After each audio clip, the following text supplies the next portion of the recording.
wabarakatuh. Waalaikumsalam Alhamdulillahirabbil alamin wassalatu wassalamu ala asrofil anbiya'i wal mursalin wa ala alihi washabihi ajmain amma ba'du. Alhamdulillah, puji syukur kita panjatkan kehadirat Allah Subhanahu wa taala atas berkat rahmat dan hidayahnya. Kita masih diberikan nikmat yang sangat besar, nikmat yang sangat banyak, yaitu nikmat iman, nikmat Islam, dan nikmat sehat. Akhirnya kita dipertemukan kembali dalam kajian rutin kajian Islam Ramadan yang hari ini memasuki hari yang ke-16 di bulan Ramadan 1437 Hijriah. Salawat dan salam tidak lupa kita curahkan kepada junjungan kita Nabi besar Nabi Muhammad SAW beserta keluarga, sahabat, dan pengikutnya yang telah memperjuangkan agama Islam, agama yang benar kepada kita semua. Semoga kita yang hadir menjadi pengikutnya yang istiqomah hingga akhir hayat. Amin ya rabbal alamin. Jamaah kajian Islam Ramadan yang dirahmati Allah, untuk tema atau kajian kita siang ini adalah sukses Ramadan yang akan dibawakan oleh Ustadz Haji Roni Hidayat LCMA. Nanti Pak Ustadz akan memperkenalkan ya Ustadz. Kemudian kita punya waktu sampai dengan pukul 1:30 dan mungkin sisihkan waktu kurang lebih 10 menit untuk tanya jawab. Ya, mungkin diinfokan juga bagi para jamaah bahwa nanti yang bertanya akan mendapatkan souvenir cantik dari panitia Ramadan ya, untuk 2 penanya pertama. Mungkin waktu dan tempat kami persilakan.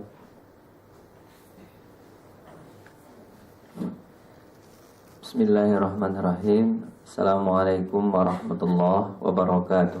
Waalaikumsalam warahmatullahi wabarakatuh. Alhamdulillahi rabbil alamin alladzi bi ni'matihi tatimmus shalihat. Asyhadu an la ilaha illallah wa asyhadu anna Muhammadan abduhu wa rasuluh. Allahumma ati nufusana taqwa. Mudah-mudahan nanti setelah ini semangat lagi bekerja.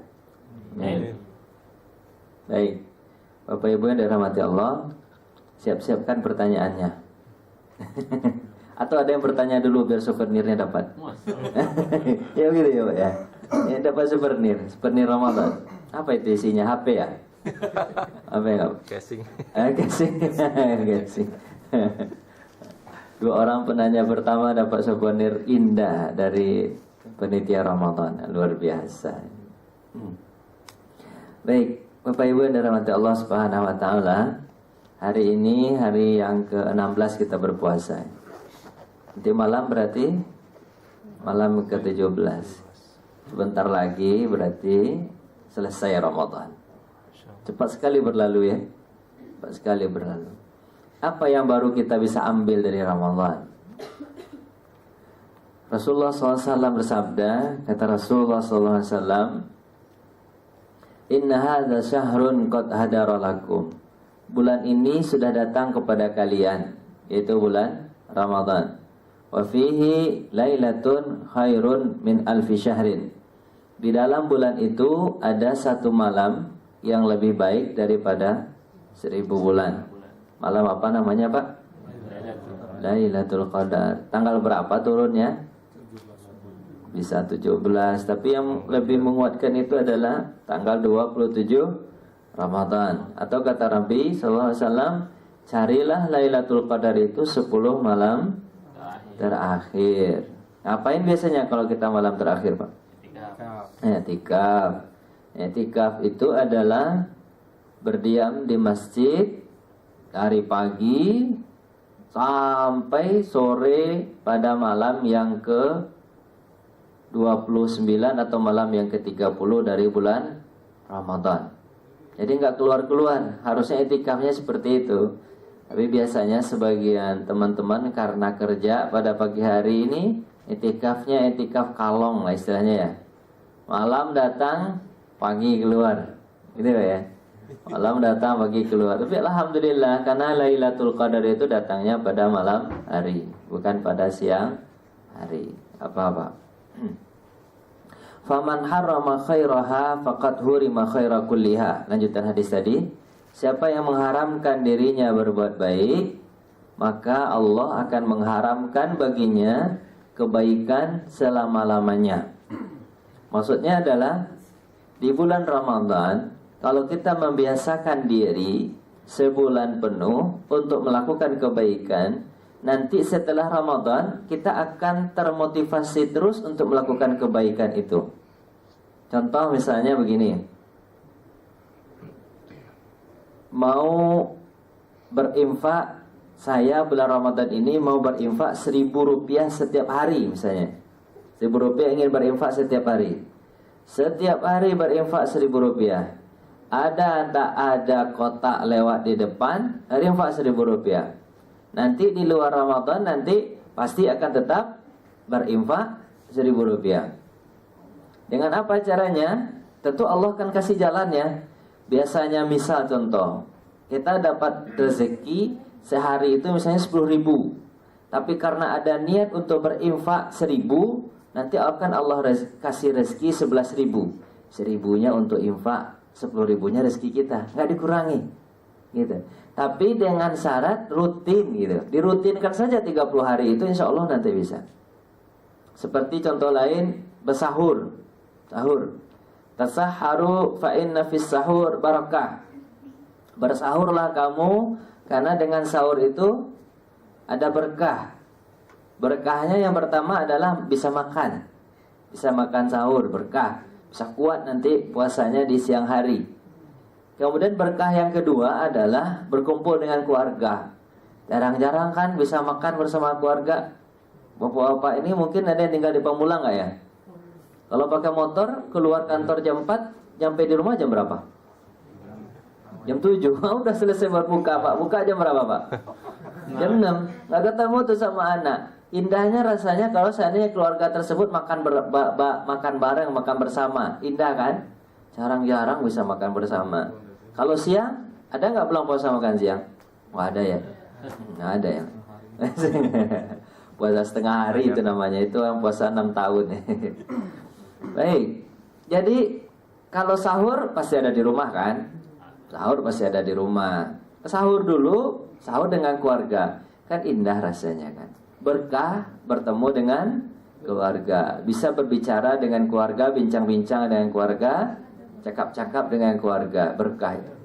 Yang berkahnya lagi adalah berkah bangun sahurnya itu.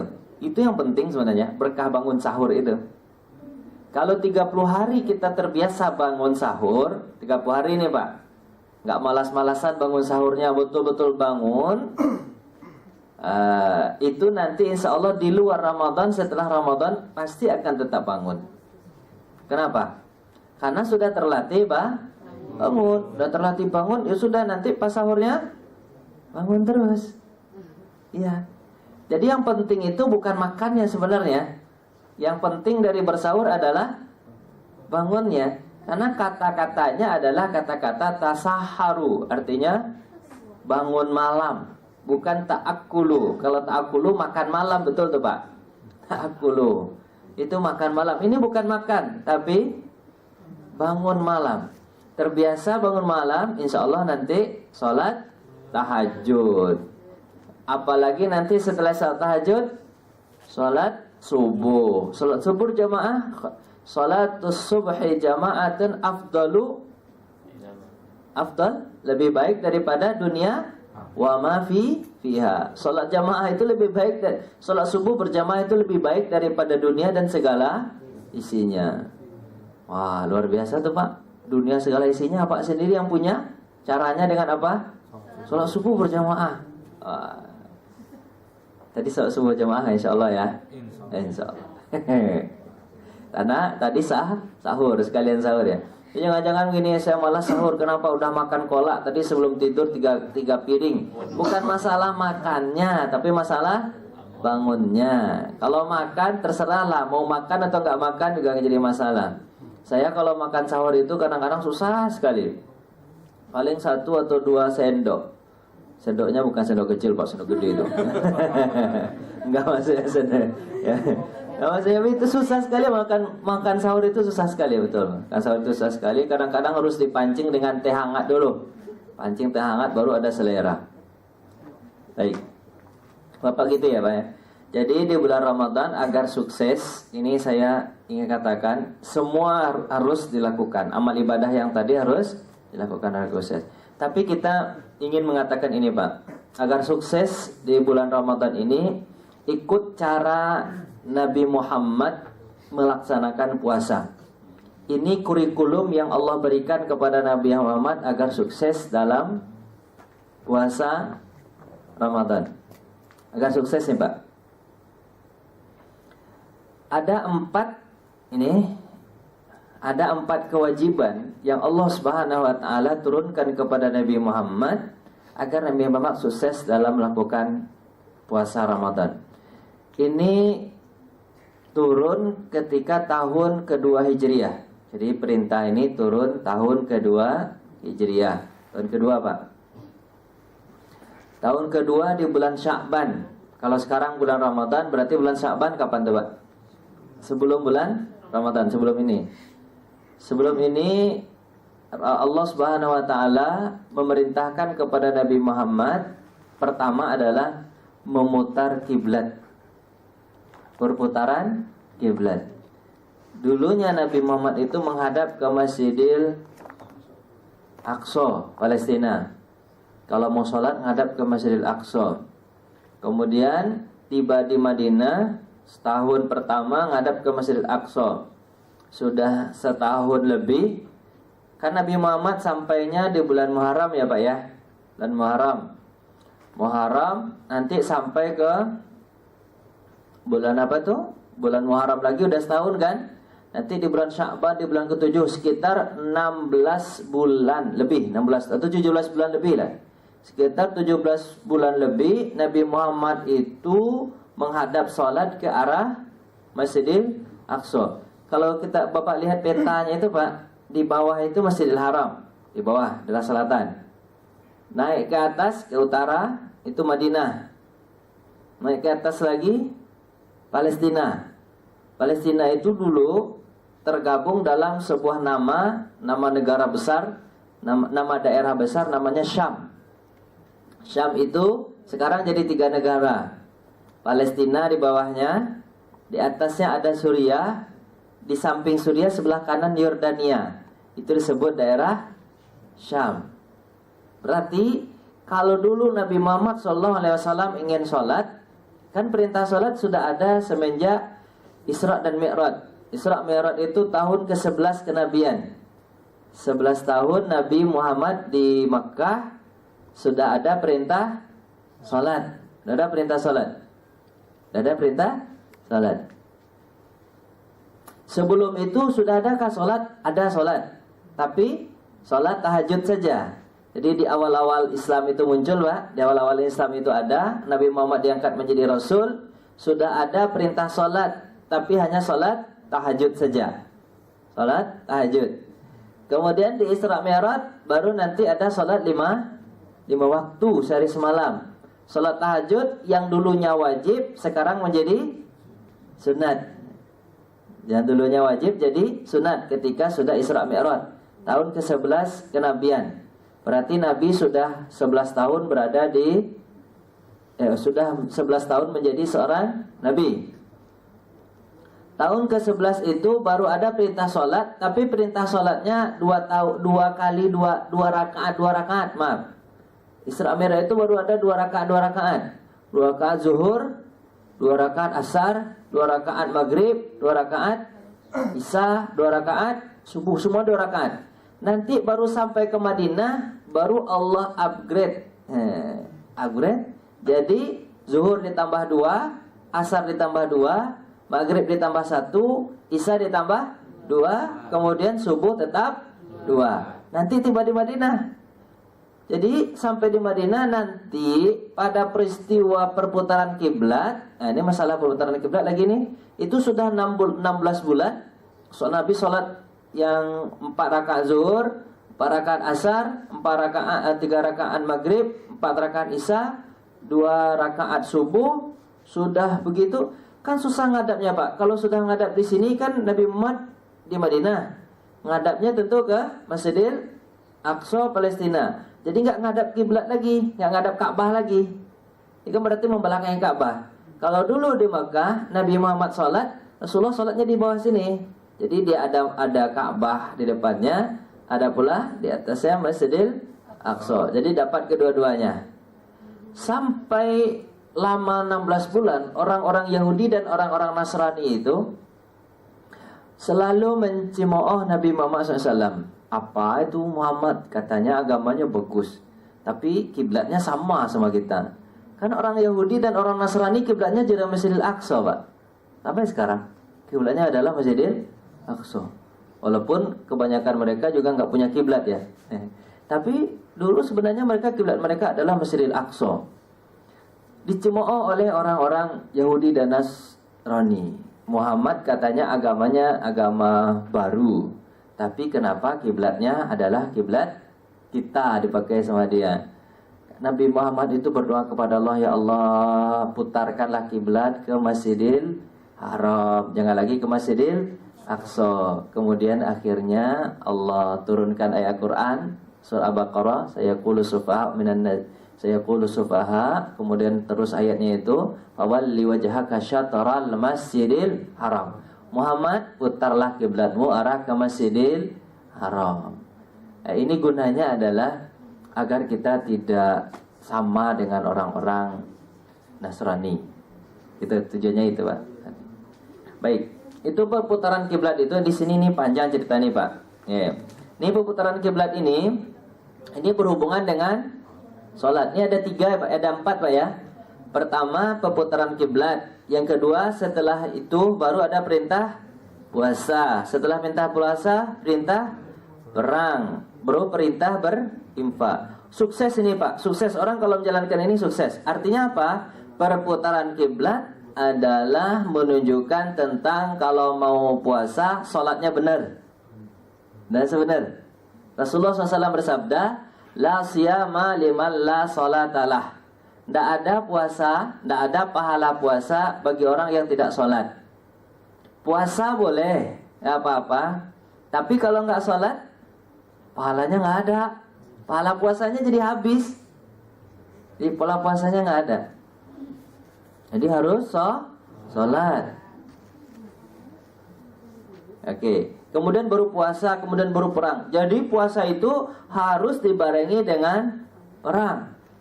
Kalau perang dulu betul-betul perang melawan musuh, bukan hanya perang melawan diri sendiri, tapi perang melawan musuh, harus ada perangnya. Kalau kita perang melawan diri sendiri, perang melawan nafsu, perang melawan mulut, ya Pak ya.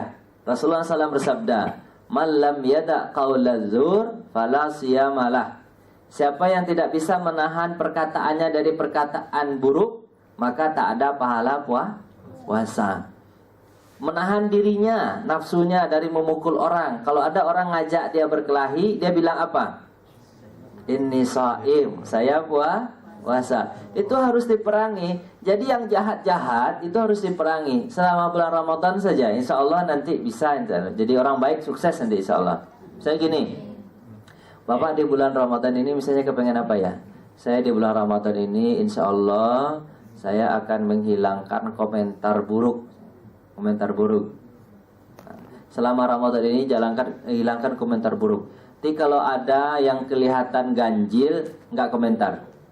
Walaupun sekarang Bapak yang suka bola kan ada Copa Amerika, ada Euro ya Pak ya. Ya Euro Eropa. Misalnya Messi lagi bawa bola, udah di depan gawang, tinggal nyeblos kan. Wah nggak jeblos. Nah kalau Bapak komentar yang jelek, bodoh banget Messi, kalau saya jadi itu segol itu gitu. Jangan komentar. Kalau saya yang main gol itu, jangan komentar, tahan saja mulut, tahan. Selama 30 hari Bapak tahan mulut, insya Allah nanti di luar itu nggak akan komentar jelek itu. Insya Allah baik komentar itu. Nanti nahan diri dari perbuatan jahat selama 30 hari aja. Apalagi contohnya keburukan-keburukan kita kepengen kita hindarkan, tinggal 30 hari saja. Karena kata Ibnu Jauzi, Ramadan ini ibarat Yusuf dengan 11 orang saudaranya. Yusuf minta ampun kepada Allah karena kesalahan 11 orang saudaranya. Allah ampuni 11 orang saudaranya, padahal yang meminta ampun hanya Yusuf seorang. Jadi seorang minta ampun, Pak, diampuni oleh Allah 11 orang saudaranya. Sama juga dengan Ramadan. Kalau bulan Ramadan kita minta ampun, 11 bulan yang kita yang lalu itu, insya Allah Allah ampuni. Cukup sebulan ini. Karena Ramadan sama dengan Yusuf ketimbang 11 orang saudaranya. Kata Ibnu Jauzi begitu. Gitu Pak ya. Harus ada perangnya. Kemudian harus ada infaknya. Infak itu sama dengan zakat, sedekah. Jadi setelah puasa nanti sebelum Id ngapain kita? Ngapain kita? Zakat fitrah, takbiran. Takbiran juga. Zakat fitrah yang penting Pak ya. Orang kalau tidak zakat fitrah maka pahala puasanya terkatung, belum diterima Allah Subhanahu wa taala. Kalau pengen pahala puasanya diterima Allah, maka bayarkan zakat fitrah. Zakat fitrah itu bagi siapa? Bagi orang yang kaya. Imam Mazhab mengatakan orang yang kaya itu gimana? Imam Mazhab mengatakan orang yang kaya adalah orang yang punya simpanan 1 hari makanan di rumahnya. Itu sudah kaya. Kalau dia punya 2 hari makanan, maka 1 harinya harus dizakat fitrahkan. 2 hari. Bapak misalnya kalau zakat fitrah 2,5 kilo beras, kalau Bapak punya 5 kilo, berarti udah kaya. 2,5-nya dizakatkan. Pak Ustadz, saya beli berasnya sekilo Pak Ustadz. Gimana tuh Ustadz? Kaya nggak saya? Wah, Bapak Ibu kan punya duit. Duitnya banyak kan? Nggak punya duit Ustadz, tapi cuman ada di ATM. Oh iya, duit juga itu namanya. Duit juga itu. Udah kaya, ini nggak ada yang nggak kaya ini. Kaya semua insya Allah. Bisa. Tukang pemulung juga wajib dia bayar zakat fitrah.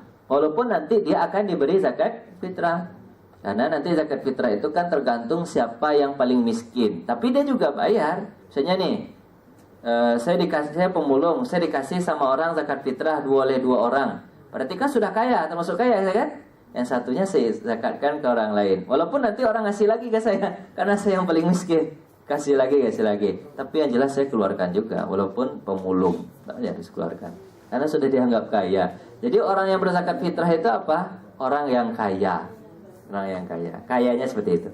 Baik Pak, kita masuk yang pertama ya.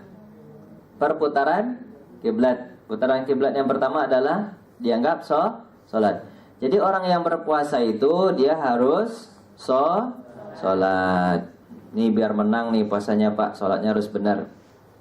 Al-Quran, Allah Subhanahu wa taala berfirman dalam surah Al-Baqarah ayat 153. Ya ayyuhalladzina amanu sta'inu bis-sabri was-shalah. Innallaha ma'as-sabirin. Hai orang-orang yang beriman, minta tolonglah kalian kepada Allah dengan sabar dan salat. Sesungguhnya Allah bersama orang-orang yang sabar. Al-Baqarah ayat 2 surat 2 ayat 45, masih surah Al-Baqarah. Wasta'inu bis-sabri was-shalah. Minta tolonglah engkau kepada Allah dengan sabar dan salat. Wa innaha lakabiratun illa 'alal khashiin. Sesungguhnya berat kecuali bagi orang-orang yang khusyuk. Pak, ini saya cerita dulu Pak nih. Kalau Pak pengen sukses nih, enak hidup. Bapak punya masalah nggak? Banyak ya Pak ya. Pengen selesai nggak masalahnya?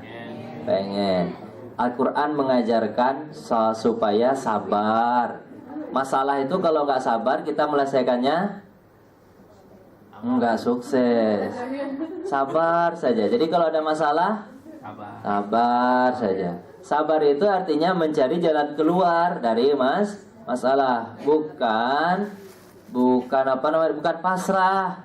Pasrah beda dengan sabar. Kalau pasrah menerima apa adanya, itu nggak sabar namanya. Sabar itu terima, habis itu cari jalan keluarnya. Jalan keluarnya diantaranya adalah sholat. Nih Pak, saya mau cerita ini tentang sholat nih. Rasulullah SAW bersabda, "Iza hazabahu amrun sholat." Rasulullah kalau ditimpa suatu masalah, dia selalu melakukan sholat. Masalah apa Pak contohnya Pak? Dia sholat ya Pak. Apapun masalahnya, sholat. Apa masalah Rasulullah yang terbesar? Saya kasih contoh satu. Masalah yang besar bagi Rasulullah adalah perang Badar. Perang Badar. Apa tahu perang Badar ya? Perang Badar pertama dalam Islam. Perang yang pertama dalam Islam. Perang Badar. Perang Badar itu 313 sahabat melawan 1000 orang tentara kafir. Perang Badar Pak ya. Sebelum terjadi perang Badar, ini kita akan masuk nih 3-3 tadi itu, yang 3-3 sukses tuh. Ada sholatnya, ada puasanya, ada perangnya. Perang Badar ini mewakili 3 hal ini ya. Oke, 3 ini. Karena perang Badar itu terjadi di bulan Ramadan. Kapan terjadinya? Bulan Ramadan. Jadi ketika Rasulullah pergi ke Badar, rencananya hanya mengintai 40 orang kafilah dagang yang dibawa oleh Abu Sufyan. 40 orang Pak. Masing-masing mereka membawa 3 ekor onta. Jadi satu orang itu bisa bawa 3 ekor onta. Jadi dia tunggangi satu, yang 2-nya diseret. Ya diseret ya? Dituntun. Ya, dituntun. Ya, yang 2-nya dituntun. Iya. Adanya dituntun. Terus masing-masingnya bawa harta, masing-masingnya bawa barang bawaan lah. Onta itu Pak, itu sanggup membawa samping kiri, samping kanannya sekitar 60 kilo, berarti 100 kilo. Samping kanan 60 kilo, samping kiri 60 kilo, berarti 120 kilo. 120 kilo barang. Ya baik baju maupun apa-apalah pokoknya ya. Awalnya dari berangkat dari Mekah, Bu Sufyan ini kan tetua Mekah nih, ketua-ketua Mekah kan. Berangkat dari Mekah ke Syam, berdagang ke Syam. Masalahnya barang yang dibawa oleh Abu Sufyan ini adalah barang yang diambil dari rumah-rumah orang Islam. Barangnya orang Islam. Orang Islam ketika hijrah kan nggak bawa barang banyak Pak, hanya bawa barang sedikit. Sebab kalau bawa barang banyak ketahuan, kalau pas ketahuan nanti dicegat untuk pindah. Bawa barang sedikit saja. Tentu yang di rumah itu ada periuk, ada permadaninya, ada lukisan dindingnya. Itu ketinggalan serumah kan, nggak mungkin dibawa kan Pak. Itulah yang didobrak rumah-rumah orang Islam itu, didobrak sama orang kafir itu, diambil barang-barang yang berharga, diperjualbelikan ke Syam. Nabi Muhammad dan para sahabat tak terima itu. Kenapa barang kami diambil? Sudah ayo kita kumpulkan para sahabat 300 orang dari Muhajirin dan Ansor. Ayo kita cegat orang kafilah dagang Abu Sufyan tadi. Nanti kita ambil lagi barang kita. Ambil lagi barang kita. Dicegatnya rencananya di Lembah Badar. Lembah apa namanya Pak? Lembah Badar. Cegat di Lembah Badar. Tapi Abu Sufyan ini bukan orang bodoh Pak, cerdas dia. Dia tahu bahwa dia akan dicegat oleh orang Islam. Maka setiap jalan itu dia perhatikan jejak. Ada nggak kira-kira jejak onta orang Madinah? Tandanya itu adalah kalau dia menemukan, maaf ya, kalau dia menemukan onta, nah ini onta, kekotoran onta. Kalau dia menemukan kotoran onta, dia turun kemudian dia akan periksa. Kenapa bedanya kotoran onta? Apa maksudnya kotoran? Ternyata Ibu, Bapak, kotoran onta Madinah itu beda dengan kotoran onta yang lain. Apa bedanya? Apa bedanya? Iya. Bedanya adalah, iya, kotoran onta orang Madinah itu kenyal-kenyal. Iya, kenyal. Jadi dia periksa pakai itu Pak, pakai apa namanya itu? Pakai kayu, periksa. Kalau dia menemukan ada biji korma berarti ini adalah onta Madinah. Karena Madinah itu punya ladang korma yang sangat luas. Sampai sekarang Arab Saudi penghasil korma terbesar. adalah kota Madinah, nggak ada lagi kota lain. Riyadh nggak punya, Damam ada tapi dikit, Mekah juga sedikit. Tapi kalau Madinah, makanya ibu-ibu kalau udah pergi umroh itu kemana perginya? Ke Pasar Korma. Pasar Korma itu di mana? Madinah. Pasar Korma besar. Jadi saking banyaknya korma di Madinah itu, kalau udah melimpah ruah, onta mereka dikasih makan korma. Wah, luar biasa. Onta mereka kasih makan korma. Jadi kalau ketemu itu ada biji korma di dalam kotoran onta tadi, itu berarti onta orang Madinah. Betul, Abu Sufyan itu mendapatkan ada onta. Ada apa? Ada biji korma dalam kotoran onta. Berarti orang Madinah sudah sampai ke sini. Dia bilang kepada salah seorang tentaranya bilang, cepat lari pakai kuda, pergi ke Mekah, sampaikan ke Mekah bahwa kita dicegat oleh orang Islam. Terserah menurut kamu bagaimana cara menarik perhatian orang Mekah agar dia bantu kita di Madinah ini.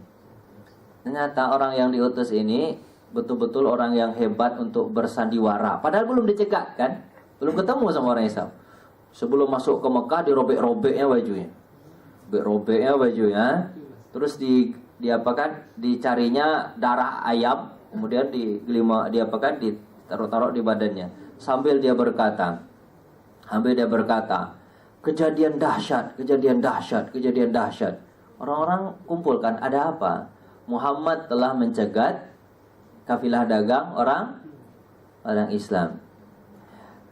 Yang pertama mendengar dan pertama geram itu adalah Abu Jahal. Karena Abu Jahal itu dalam riwayatnya, dia lebih cinta kepada hartanya daripada istrinya. Sebegitu ya. Jadi Abu Jahal itu lebih cinta kepada harta daripada istrinya. Gitu. Jadi dia kumpulkan 1.000 orang kemudian untuk perang. Disinilah Rasulullah SAW jadi ini Pak. Jadi apa? Jadi susah. Gimana caranya ini agar bisa lepas nih dari orang-orang ini. Rasulullah SAW pada malam harinya, di dalam hadis Rasulullah SAW ini, dalam hadis Ali bin Abi Thalib, apa kata dia? Hadis Ali bin Abi Thalib, kuntu lailatul badar, kata Ali nih, aku adalah pada malam Badar. Ada dalam pada Badar, ma minna illa na'iman, tidak ada di antara kami kecuali semua sahabat tidur di perang Badar itu, tidur di perang Badar. Ghaira Rasulullah, selain Rasulullah nggak tidur pada malam hari itu. Ngapain Rasulullah? Shallah wa yad'u rabbahu, dia salat dan berdoa kepada Tuhannya. Itu yang dilakukan Nabi Muhammad SAW. Untuk sukses nih, untuk perang Badar ini, untuk ngapain dia? Salat ya. Salat Rasulullah dan berdoa kepada Allah Subhanahu wa taala. Sampai doanya tersebut Allah abadikan dalam hadis yang diriwayatkan oleh Abu Bakar. Apa kata Abu Bakar? Rasulullah berdoa sampai sorbannya terjatuh ke tanah. Sorbannya terjatuh ke tanah, kayak pecinya, sorbannya jatuh ke tanah, sambil dia mengangkat tangannya dan ketiaknya kelihatan, sampai saking itunya. Terus sambil menangis dia meminta kepada Allah, ya Allah menangkan kami pada hari ini. Sebab jika engkau tidak menangkan kami pada hari ini, lan ta'budakallahu abada. Tidak ada lagi orang yang akan menyembahmu setelah ini. Nggak ada lagi. Udah selesai sudah. Karena yang dibawa oleh Nabi Muhammad yang 313 itu adalah para sahabat-sahabat terkemuka. Ada yang disisakan di Madinah itu hanya para wanita dan orang-orang tua serta pemimpin mereka buta satu. Yang buta itu adalah Abdullah bin Umi Maktum. Orang buta bisa apa? Orang tua bisa apa? Anak orang-orang wanita tentu tidak bisa menyampaikan dakwah terlalu besar. Jadi Nabi Muhammad betul-betul berdoa kepada Allah Subhanahu wa taala. Apa yang terjadi setelah itu? Apa yang terjadi setelah Rasulullah salat dan berdoa kepada Allah? Allah menangkan Nabi Muhammad melawan 1.000 orang tentara dari 313. Nabi Muhammad dan para sahabat tidak membawa banyak persenjataan, hanya membawa sedikit saja karena rencananya hanya mencegat 40 orang. 40 orang enggak perlulah banyak-banyak senjata. Tapi yang datang adalah 1.000 orang. Wah, tapi Nabi mau akhirnya menang juga. Kekuatannya apa? Bukan kekuatan fisik, tapi kekuatan salat dan doa. Jadi Bapak Ibu yang dirahmati Allah, kalau kepengen menang puasanya, salatnya perbaiki. Salatnya gimana? Diperbaiki salatnya. Itu contoh pertama. Ini masih contoh kedua nih Pak, tentang salat juga nih. Biar menang nih hubungannya. Bapak pernah dengar cerita Rabi'ah bin Ka'ab? Rabi'ah bin Ka'ab ini pemuda umur 30 tahun. Pemuda umur 30 tahun. Miskin, tinggal di masjid, nggak punya orang tua, nggak punya saudara. Miskin. Rabi'ah bin Ka'ab. Rabi'ah bin Ka'ab ini laki-laki nih, bukan perempuan, laki-laki. Beliau berkata dalam hadisnya, kuntu abitu ma'a Rasulillah. Aku bersama Rasulullah SAW bermalam. Malam itu berarti mabit ya, kayak etikaf itu. Fa'ataituhu biwudu'ihi wa hajatihi. Aku mendatangkan kepada Abu Bakar Rasulullah itu wudu'nya dan kebutuhan sholatnya gitu. Kemudian setelah aku selesai memberikan dia air wudu dan kebutuhan sholatnya, Rasulullah berkata kepadaku, ya Rabi'ah, wahai Rabi'ah, salni, mintalah sesuatu. Rasulullah kalau sudah dibantu Bapak Ibu, dia kepengen balik membantu. Rasulullah begitu. Jadi kalau sudah dibantu, dia kepengen balik membantu. Salni, mintalah sesuatu kepadaku. Apa kata Rabi'ah dalam hatinya? Kalau aku minta istri, Rasulullah berdoa, pasti dapat. Kalau aku minta uang, Rasulullah berdoa, pasti dapat. Kalau Allah meminta, kalau aku minta apa sajalah tentang dunia, pasti kalau Rasulullah yang minta dikabulkan. Tapi celaka aku kalau aku minta dunia, tar akhiratku kemana? Kata Rabi'ah bin Ka'ab dalam hatinya. Kemudian Allah tetapkan hati Rabi'ah bin Ka'ab itu, aku akan minta akhirat. Kemudian dia berkata kepada Rasulullah, ya Rasul, aku minta ini kepadamu. Apa permintaanmu wahai Rabi'ah? Kata Rasulullah, inni murafiqatuka fil jannah. Aku ingin engkau menjadi temanku di dalam surga seperti ini. Jadi Rabi'ah itu minta apa? Menjadi teman Rasulullah dalam surga seperti ini Pak. Seperti ini, menempel. Kemana Rasulullah pergi, ada dia Rabi'ah bin Ka'ab. Dan ingat, surga Rasulullah itu adalah surga yang tertinggi. Rasulullah dari berdirinya, dalam hadis itu, dari berdirinya langsung terduduk. Kaget permintaan, atas permintaan Rabi'ah terduduk. Rasulullah berkata, awai razali, wahai Rabi'ah, tukar permintaanmu. Jangan itulah, itu berat itu. Karena surga Nabi Muhammad itu hanya dimasuki oleh para nabi dan rasul. Surga istimewa itu Pak. Surga istimewa hanya dimasuki oleh para nabi dan rasul.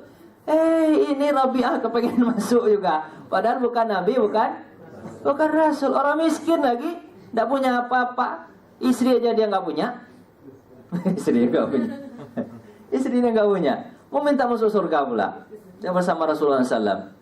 Maka Rasulullah kaget berminta itu. Awai razalik, atau Rabi'ah pada yang lain. Apa kata Rabi'ah bin Ka'ab? Huwazak.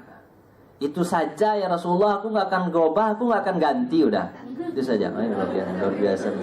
Kalau sudah minta akhirat, nggak mau berubah, nggak mau mengganti. Itu saja Rasulullah, itu saja. Huwazaka, itu saja.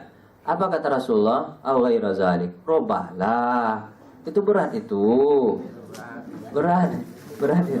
Robahlah. Apa kata huwazaka? Itu saja Rasulullah. Sampai 3 kali Rasulullah katakan seperti itu, dia tetap menjawab huwazaka itu saja. Kemudian apa kata Rasulullah? Fa'inni. Kalau begitu bantu aku. Kalau engkau sudah bertekad seperti itu, sekarang bantu aku berdoa kepada Allah, tapi engkau juga ya. Gimana caranya? Fa'inni bikasratis sujud. Bantu aku untuk mewujudkan cita-citamu itu dengan memperbanyak sujud. Dengan memperbanyak sujud. Artinya apa? Perbanyak sholat. Banyak sholat.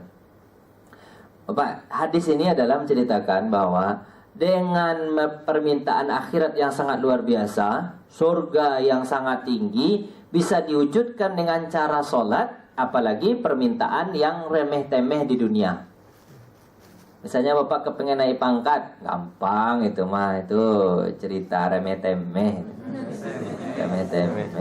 Remeh-temeh itu apa bahasanya itu bagusnya pak? Kecil ya. Kecil, tadi. Hah? Permintaan yang kecil itu mah. Permintaan naik pangkat itu, salat subuh saja lebih baik daripada dunia dan segala isinya. Segala isinya lebih baik. Jadi kalau pengen naik pangkat, pengen dapat istri, pengen udah dapat istri belum? Dapat punya istri belum? Kalau ada yang belum, minta kepada Allah dengan cara sholat. Pengen mobil, pengen ini, pengen rumah, beri segala macam, minta dengan sholat. Surga saja bisa diminta, bukan surga kecil, tapi surga yang paling tinggi, eksklusif, VIP. Luar biasa. Luar biasa surga para nabi dan rasul. Bisa diminta. Pak, saya mau lanjutkan cerita Rabi'ah bin Ka'ab. Jadi kalau dia minta akhirat, ternyata dunia dia dapat, Pak. Sebulan dia sholat terus, dia ikut sholat ya sama Nabi, dia nggak pernah menjalankan sholat tahajud, sholat wajib, dia berjamaah segala macam. Kan di Ramadan ini apalagi Pak, Ramadan ini kita sholat wajib pahalanya sama dengan 70 kali sholat di luar Ramadan. Misalnya Bapak sholat zuhur nih tadi kan, 70 itu pahalanya, sama dengan 70 kali sholat zuhur. Kalau ikhlas, pahalanya tambah 700 kali 700 kalau ikhlas. Kan setiap kebaikan itu Allah lipat gandakan 10 sampai 700. Innal hasana yudha'aful hasyara at-tasabumiyah. Kebaikan akan Allah lipat gandakan 10 sampai 700. Kalau seandainya berjamaah, salat berjamaah ketimbang salat sendiri, pahalanya sama dengan 27 derajat. Salatul jamaah afdalu min salatil fadhi bisab'i wa isyri darajat. Salat berjamaah lebih utama daripada salat sendiri 27 derajat. Jadi kalikan aja 70 kali 700 kali 27. Itu Ramadan itu Pak. Luar biasa pahalanya. Biasa pahalanya. Makanya dia sholat terus tuh Rabi'ah bin Ka'ab, sholat. Sudah sebulan dia sholat, dipanggil sama Rasulullah. Hei Rabi'ah sini. Di masjid tuh, sini. Dia kan orang miskin, nggak punya rumah, tinggal di masjid, disebut orang sufi. Nggak punya orang tua, nggak punya saudara, nggak punya istri, ya sudah tinggal di masjid. Umur 30 tahun. Kasihan Rasulullah ngelihat. Dia sudah bekerja, tapi nggak ada duit, gimana lagi? Dia bekerja, tapi nggak mau datang duit itu gimana? Kan ada juga kan orang yang bekerja penting tulang, tapi rezekinya nggak ada. Ya susah juga kan? Ada juga begitu kan? Ada orang yang bekerja sedikit kayak bapak-bapak ini, kerja sebentar duit banyak. Oh, iya. Ada yang begitu kan? Alhamdulillah. Alhamdulillah. Ada juga orang begitu kan Pak ya? Ada juga begitu. Sebentar kerja duit banyak.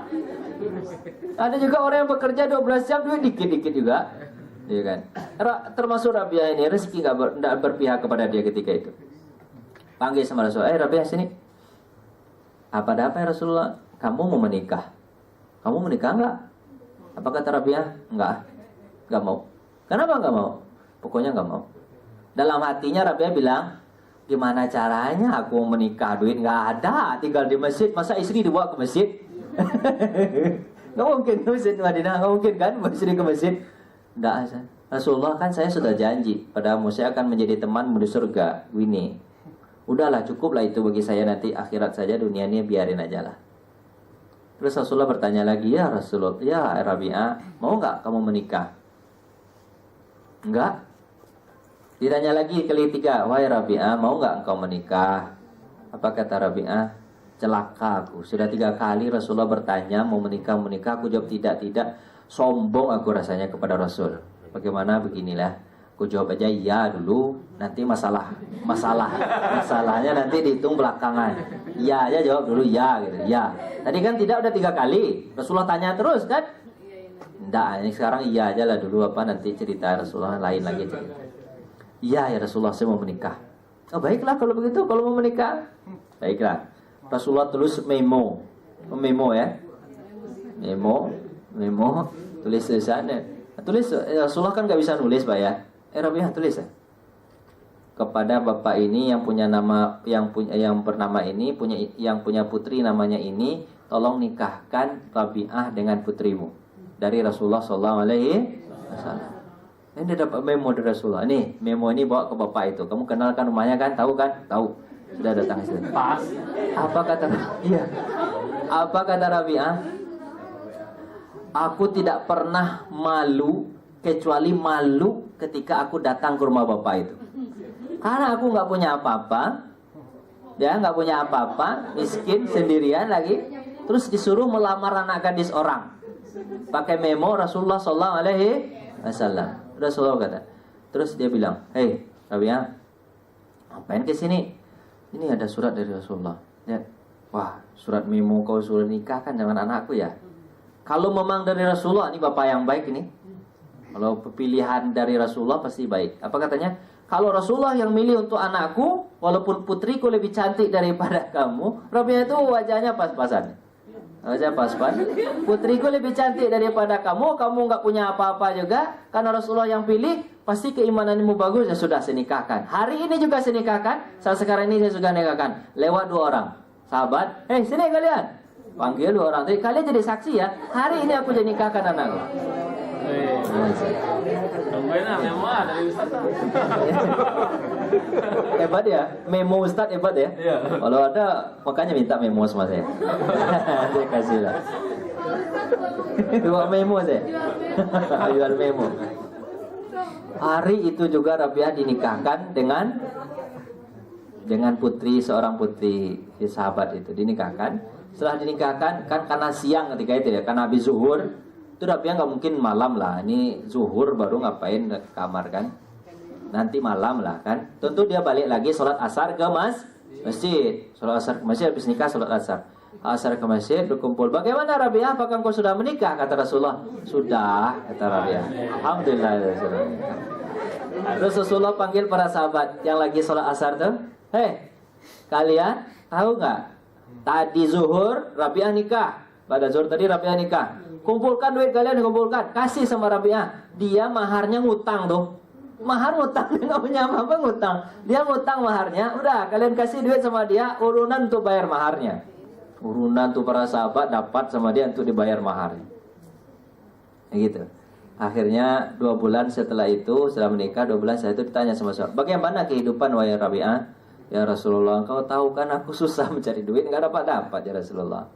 Kalau begitu kata Rasulullah, aku punya kebun korma, udah panen. Tuh, kamu lihat itu sebelah sana?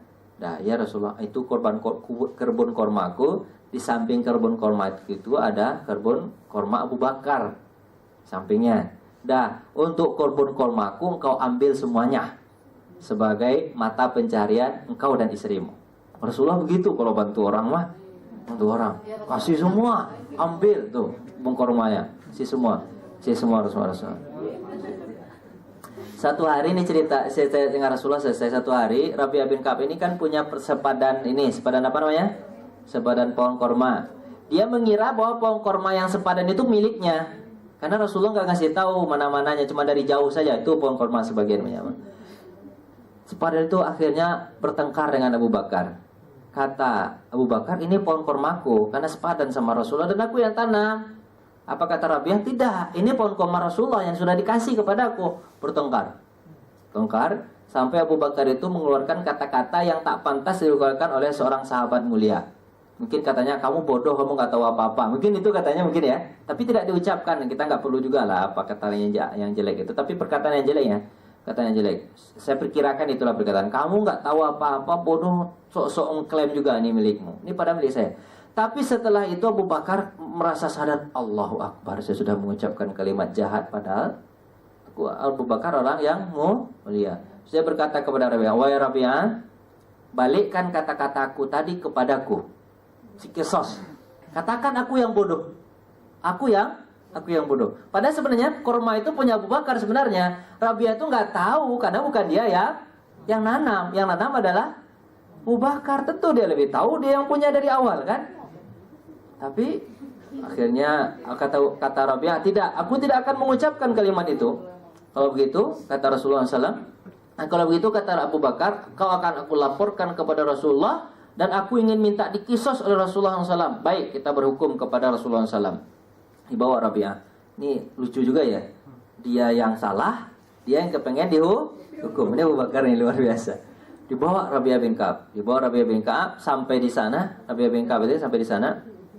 Oh ya, udah hampir ya, Pak. Saya keenakan cerita saya kalau begini mah. Padahal materinya banyak banget. Saya cerita aja. Aduh, ya cerita Rabi'ah. Udah selesai itu dibawa. Apa kata Rasulullah bertanya kepada Rabi'ah? Wahai Rabi'ah, apakah engkau mengucapkan kalimat itu kepada Abu Bakar? Apa kata Rabi'ah? Tidak ya Rasulullah, aku tidak mau mengucapkan kalimat itu. Kalimat jahat katanya kan. Baiklah Rabi'ah, jangan ucapkan itu. Jangan ucapkan. Kemudian Rasulullah menghadap kepada Abu Bakar. Wahai Abu Bakar, taubatlah engkau kepada Allah Subhanahu wa taala, semoga engkau diberi berkah. Abu Bakar disuruh taubat. Akhirnya Abu Bakar menangis sejadi-jadinya. Bukan nangis sejadi-jadinya. Kemudian dia peluk Rabi'ah bin Ka'ab. Kemudian setiap dia bertemu dengan Rabi'ah bin Ka'ab, dia berkata, wahai Rabi'ah, bukan engkau yang bodoh, akulah yang bodoh. Setiap kali bertemu, coba bayangkan Pak. Padahal dia hanya mengucapkan sekali kepada Rabi'ah bin Ka'ab, tapi Abu Bakar setiap bertemu dengan Rabi'ah bin Ka'ab selalu mengucapkan, aku yang bodoh, bukan Rabi'ah bin Ka'ab. Ini saya cerita antara Rabi'ah bin Ka'ab, minta akhirat tapi dapat dunia. Dengan melalui jalan apa? Sholat. Makanya saya katakan tadi, kalau ada apa-apa, sholat. Sholat itu sukses kita dalam puasa. Sukses ya puasa. Sholat, perang, puasa, kemudian infak, insya Allah sukses. Waktu kita singkat, karena waktu sudah tanya jawab nih Pak. Nah, siapa yang bertanya tadi? Pak Fajar bilang siap. Pak Fajar yang mana? Salah nama. Ya kan? Rahmat. Oh, Bapak. Rahmat. Pak ini. Pada tadi pertama kenalan sama Pak Fajar sih ingatnya Pak Fajar ya.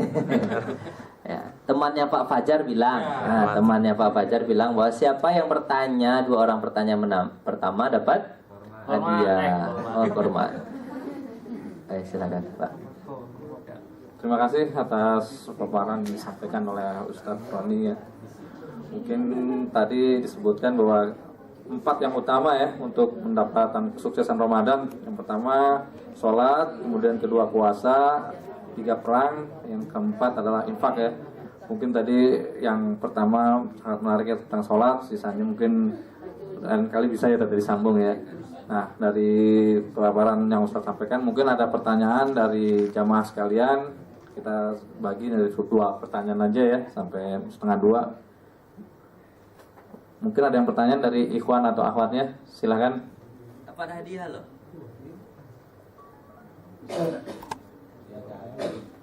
Boleh selain daripada ini. Umum juga boleh katanya Ustadz kalau yang mengenai ini. Ada? Malu deh.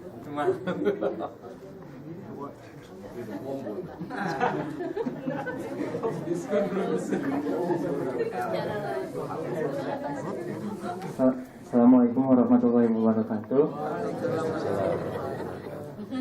Mau nanya, Ustaz, tadi kan misalkan bulan puasa ini kalau misalkan berpuasa tapi tidak mengerjakan sholat itu sia-sia ya? Iya. Dan yang pertanyaannya ini apakah itu tergolong kepada golongan orang-orang yang kafir? Terima kasih dan Assalamualaikum warahmatullahi wabarakatuh. Satu lagi biar 2 dapat hadiahnya. Satu lagi. Nah.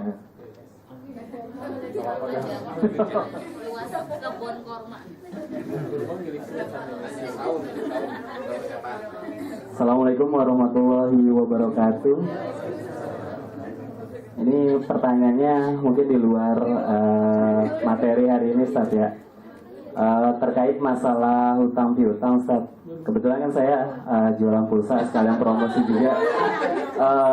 Jadi banyak yang ngutang dan kebetulan saya tipe orang yang gak enak nagih. Kalau sekali, kalau banyak enak aja sih nagihnya sebenarnya. Nah, sedangkan utang itu sendiri kan dibawanya sampai mati ya Ustaz ya. Sempat baca juga beberapa hadis, entah itu nanti kalau salah tolong diperbaiki. Jadi setiap dia masih ditagih tapi belum bayar utangnya, amal kebaikannya itu terus berkurang. sampai perhitungan di hisab nanti gitu. Nah, kita yang selaku diutangin itu kira-kira wajib untuk nagih atau gimana gitu hukumnya. Terus sampai nanti dia istilahnya belum bayar utang itu gimana posisinya. Kemudian tentang utang puasa. Jadi puasa kan maksudnya boleh nggak berpuasa buat kondisi tertentu, misalkan sedang sakit dan lain sebagainya. Dan itu wajib hukumnya mengganti. Dia belum sempat ganti tapi keburu meninggal gitu. Nah itu gimana? Apakah kayak misalkan haji bisa dikodo ya, dikodo nanti ba'dal haji. Nah kalau untuk puasa yang sifatnya wajib itu seperti apa gitu Ustaz? Satu lagi boleh nggak? Tadi kan bicara tentang perang Badar ya. Namanya perang kan pasti nggak mungkin cuma ketemu debat biasa, pasti kan ya namanya bunuh-bunuhan dan lain sebagainya. Sedangkan itu di bulan puasa Ustaz. Kita sendiri wajib menahan hawa nafsu, baik emosi dan lain sebagainya. Nah, perang yang seperti apa yang dilakukan di bulan Ramadan tapi tetap dia bisa menjaga emosi, hawa nafsu seperti itu. Padahal puasa intinya menahan diri untuk sesuatu hal yang istilahnya tadi emosi, hawa nafsu dan lain sebagainya seperti itu. Makasih untuk jawabannya nanti. Wassalamualaikum warahmatullahi wabarakatuh. Waalaikumsalam.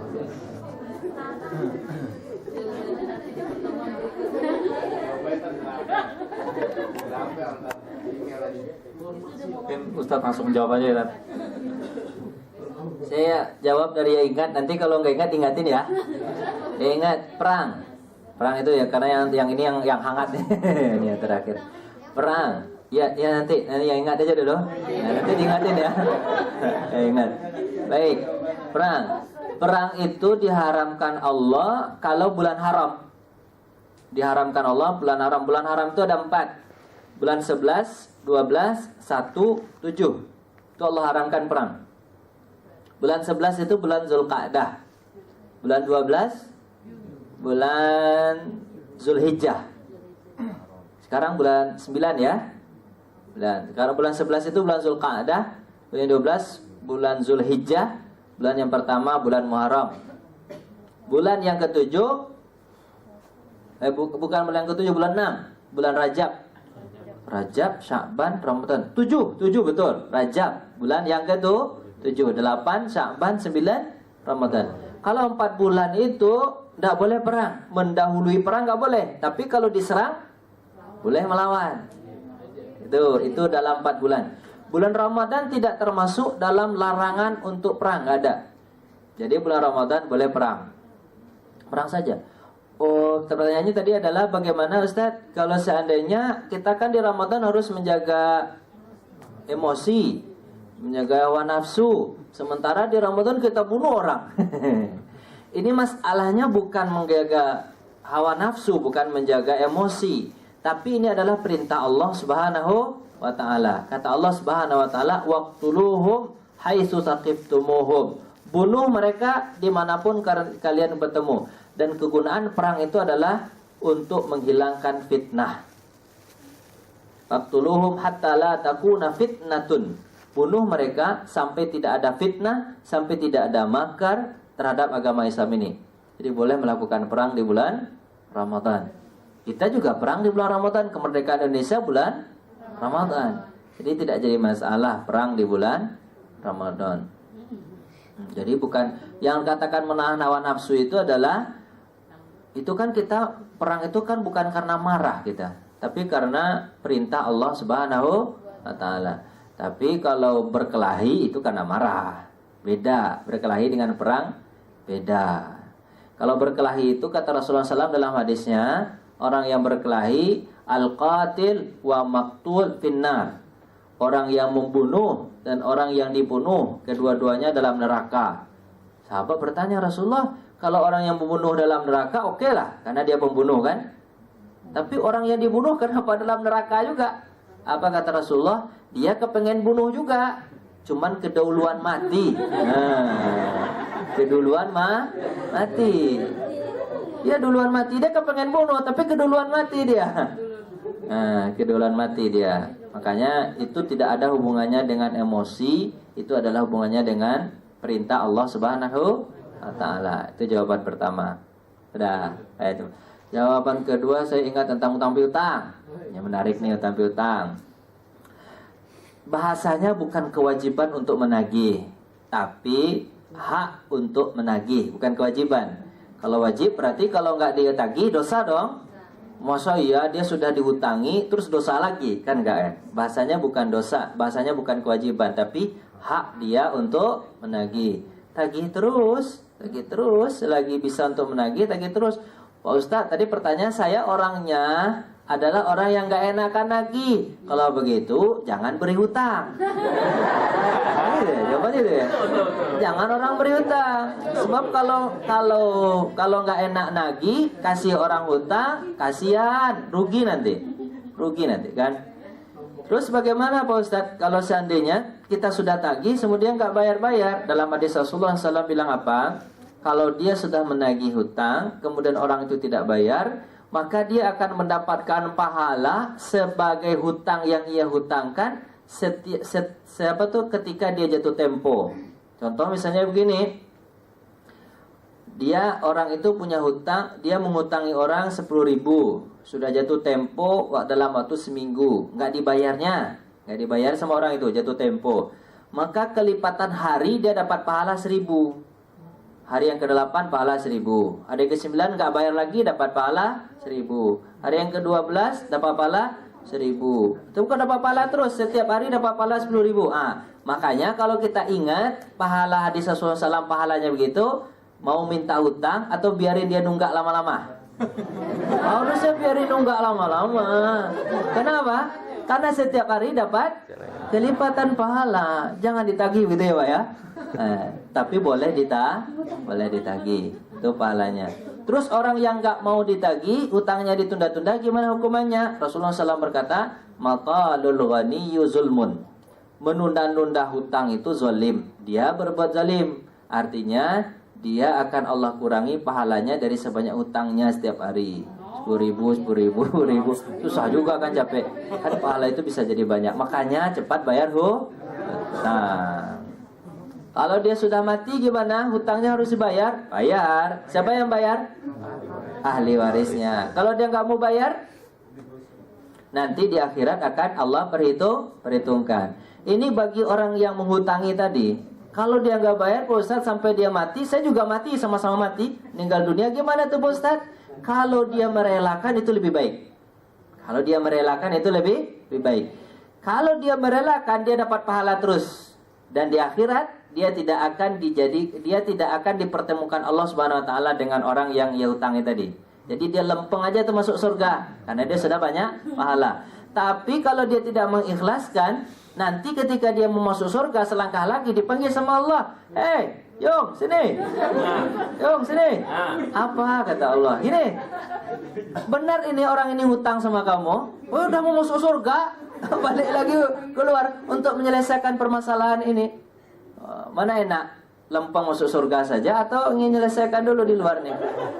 Makanya lebih baik kalau orang tidak mau bayar, sudah niatkan saja di dalam hati, saya ikhlaskan lillahi ta'ala sebagai sedekah. Wah, itu nanti lempengnya masuk surga. Tapi tetap Allah hitung dia orang tadi berhutang. Allah tetap hitung dia berhutang. Dia tetap akan bayar dengan pahalanya, langsung transfer kepada saudaranya dihutang ini tanpa dia dapat perhitungan nanti didatangkan lagi di hari akhirat. Itu tentang hutang. Kira-kira cukup jawaban tentang hutang? Tentang apa lagi ya tadi ya? Meninggal. Kalau dia meninggal kemudian puasa, Rasulullah SAW berkata, kata Rasulullah SAW, dainun Allah ahaqqu ayyuqda. Hutang kepada Allah lebih baik dibayar, lebih utama dibayar. Hutang kepada manusia aja bayar, apalagi hutang kepada Allah. Terus Rasulullah bersabda di hadis yang lain, man mata wa alaihi saum, siapa yang meninggal dunia, dia punya kewajiban hutang, puasa, fasama waliyuhu, maka keluarganya lah yang akan mempuasakannya. Di keluarga yang akan mempuasakannya. Jadi ibu-ibu nih yang punya hutang, rasa-rasanya mau meninggal hari ini, ya, Ya kalau rasa-rasa meninggal, cepat-cepat wasiat sama adik. Dek, kakak punya utang 7 hari dek, nanti tolong bayar ya. Adiknya yang puasa nanti. Wajib. Kalau nggak dibayar utang tadi nanti dapat dosa di sisi Allah Subhanahu Wa Taala. Itu ya kalau utang puasa ya. Baik. Terus tadi yang saya nggak ingat. Yang pertama tentang apa?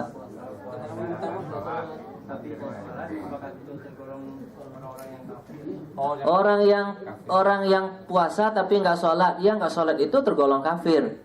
Man tarakas shalah muta'ammidan faqad kafaro.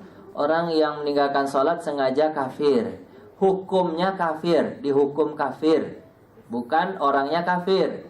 Kalau orangnya kafir mati kan nggak kita sholatkan. Nggak kita sholatkan, nggak kita mandikan, nggak kita kapani, kita kuburkan saja. Sudah, daripada bau, kuburkan saja. Tidak diselenggarakan secara Islam. Kalau dia orangnya kafir, tapi meninggal dalam keadaan meninggalkan sholat, itu bukan orangnya kafir, tapi dihukum kafir. Artinya apa? Hukumannya sama nanti dengan orang kafir, sama-sama dibakar dengan di api neraka. Tapi kalau dia meninggal, orang meninggalkan sholat tadi, kalau lihat KTP-nya Islam katanya, tetap harus disolatkan, dimandikan, dikafani dan dikuburkan. Gitu. Ya, bedanya itu hukum kafir dengan orang kafir itu bedanya. Orang kafir tidak disolatkan dan dimandikan, tapi hukum kafir tetap saja dimandikan dan disolatkan, tapi sama-sama dapat azab neraka. Ada lagi? Nah, waktu karena sudah habis Bapak Ibu, karena ini semangat nanti kalau nanti kalau ada apa-apa minta dengan sholat ya. Jangan minta sama pimpinan. Kalau minta sama pimpinan ada apa-apa, minta sama pimpinan juga manusia kan? Pimpinan juga butuh ada kebutuhannya. Jadi kalau minta kepada orang itu biasanya direndahkan. Tapi kalau minta kepada Allah kalau minta kepada Allah akan ditinggikan. Jadi kalau ada apa-apa mintanya kepada Allah. Minta naik pangkat, minta kepada Allah, ya Allah, naikkan pangkat saya. Nanti dipanggil sama bos tuh, panggil sama atasan, sini, kamu mau naik pangkat enggak? Iya, kalau minta kepada Allah nanti kasih sama Allah. Yang punya pangkat siapa? Allah. Qulillahumma malikal mulki tu'til mulka man tasya. Ada sebuah hadis Rasulullah mengatakan begini, makhaba man istasara wa manadima man istakhara. Kalian tidak akan rugi kalau kalian bermusyawarah, tapi kalian tidak akan merasa menyesal kalau kalian beristikharah. Jadi kalian banyak-banyak istikharah, banyak-banyak sholat duha, banyak-banyak sholat ini segala macam. Insya Allah nanti Allah Subhanahu Wa Taala bantulah. Karena ayat Quran itu benar. Wasta'inu bisabri wassalah. Mintalah kepada Allah melalui sabar dan sholat. Jadi sabar, sholat. Insya Allah puasanya sukses. Insya Allah sukses. Amin. Mohon maaf. Saya kembalikan kepada bapak temannya Pak Fajar. Alhamdulillah, sama-sama kita mendengarkan tausiah dan juga diakhiri dengan tanya jawab. Mungkin ingat waktu juga sudah lewat dari 1:30. Mungkin kita tutup kajian hari ini dengan membaca hamdalah alhamdulillahirabbil dan doa penutup majelis. Subhanallah, asyhadu an la ilaha illa anta, astaghfiruka wa atubu ilaik. Wassalamualaikum warahmatullahi wabarakatuh. Waalaikumsalam.